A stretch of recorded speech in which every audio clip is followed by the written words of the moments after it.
ایک عورت تھی طواف کر رہی تھی اور طواف کے دوران کہتی تھی اللہ میں اس حال میں بھی آپ سے راضی، اے اللہ میں اس حال میں بھی آپ سے راضی۔ تو ایک آدمی نے یہ سنا تو بڑا حیران ہوا، اس نے اس سے پوچھا کہ تو کیوں کہتی ہے کہ میں اس حال میں بھی آپ سے راضی، میں اس حال میں بھی آپ سے راضی؟ اس نے کہا کہ میں طواف ختم کر لوں گی نا تو میں تمہیں اپنا واقعہ سناؤں گی۔ چنانچہ اس عورت نے اپنا واقعہ سنایا کہ میرے 3 بچے تھے، میں گھر کے اندر ایک دن تنور پہ روٹیاں پکا رہی تھی تو میرے بڑے 2 بچے جو تھے وہ گھر میں کھیل رہے تھے کمرے میں، اچانک مجھے شور کی آواز آئی تو وہ کہتی ہے کہ میں نے جب شور سنا تو میں وہیں سب کچھ چھوڑ کے تنور پر آٹا روٹیاں تو میں کمرے کی طرف بھاگی۔ جب کمرے گئی تو میں نے ایک عجیب تماشا دیکھا کہ اس سے 1-2 دن پہلے میرے خاوند نے گھر میں بکری کو ذبح کیا تھا اور جس چھری سے بکری کو ذبح کیا تھا وہ اس نے کمرے میں رکھی تھی۔ تو میرے دونوں بچے کھیلتے کھیلتے ان میں سے ایک نے دوسرے کو کہا کہ تمہیں پتہ ہے کہ ابو نے بکری کو کیسے ذبح کیا تھا؟ تو دوسرا کہتے ہیں مجھے تو نہیں پتا۔ وہ کہتے ہیں اچھا آؤ میں تمہیں بتاتا ہوں کہ کیسے ابو نے ذبح کیا تھا۔ تو میرا درمیان والا بیٹا جو تھا وہ زمین پر لیٹ گیا اور بڑے لڑکے نے اس چھری کو اٹھا لیا۔ اب وہ چھوٹا بچہ تھا اور اس کو پتہ نہیں تھا کہ چھری کتنی تیز ہے، چنانچہ اس نے اس کے گلے پہ جو چھری چلائی تو گلا تو فوراً کٹ گیا اور خون کا فوارہ چھوٹنے لگا۔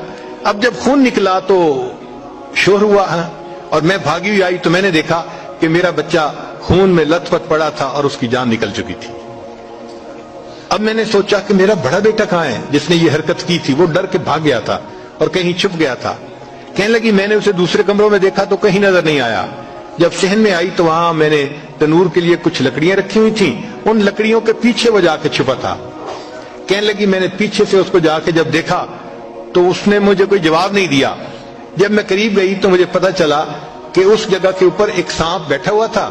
یہ بچہ چھپنے کے لیے جب لکڑیوں کے پیچھے گیا سانپ نے اس کو ڈسا اور یہ بھی وہاں مرا پڑا تھا۔ کہتے میں اس کی لاش اٹھا کے لائی، ایک بچے کو ایک چارپائی پہ لٹایا اور دوسرے بچے کو دوسرے چارپائی پہ لٹایا۔ پھر اس کے بعد میں نے فیل کیا کہ میرا تیسرا چھوٹا بیٹا جو کرالنگ کرتا تھا، رینگتا تھا، وہ کہاں ہے؟ وہ مجھے نظر نہیں آ رہا تھا۔ کہنے لگی میں اٹھ کے جب جو ہے تنور کی طرف آئی تو میں نے دیکھا کہ اس نے کرال کیا اور وہ تنور کے اندر گر چکا تھا۔ تو میں نے اپنے زندہ بیٹے کو آگ کے اندر پورا جلتا ہوا دیکھا اور وہ بھی فوت ہو گیا تھا۔ تو میں نے تینوں بیٹوں کی لاشوں کو چارپائی پہ رکھا، پھر ان کو نہلایا، ان کو کفن دیے۔ جب تینوں کے جنازے ایک دن میں گھر سے نکلے تو میں عمرے کے ارادے سے آ گئی۔ اب میں طواف کر رہی ہوں اور اپنے اللہ کو کہہ رہی ہوں اے اللہ میں اس حال میں بھی آپ سے راضی ہوں۔ آپ ذرا غور کیجئے نا اس ماں کے دل پہ کیا بیتی ہوگی کہ ایک دن میں جس کے 3 بیٹوں کا جنازہ گھر سے نکلے اور پھر وہ طواف کرتے ہوئے کہہ رہی ہے اے اللہ میں اس حال میں